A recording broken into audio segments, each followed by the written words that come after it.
السلام علیکم ورحمت الله تعالی وبرکاته. حامد و مسلم و بعد یو محترم ورور پوښتنه کړې ده چې یاره خامې شیدې پي او دغه رنګې خامه انډه دا سړی څکلی شي او که نه. جناب محترمه، خامې شیدې خو رسول الله صلی الله علیه وسلم په خپله مبارک څکلي.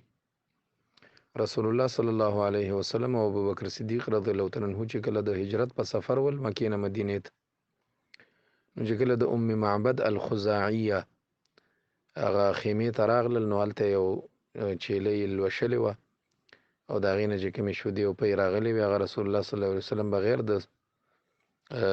پخولو نه او خوټولو نه بغیر څکلې وې. د رسول الله صلی الله علیه وسلم مبارک نه ډېرو ځایانو کې ثابت دي چې رسول الله صلی الله علیه وسلم خامې شودې څکلي دي. بالکل دغه رنګې انډه پخم جایز ده او څکل هم جایز دي. چې کوم یو شي پخول جایز وي او خوړل یې جایز وي، بیا د هغې خام خوړل هم جایز دي. دې کې څه مسله نشته. السلام علیکم ورحمت الله.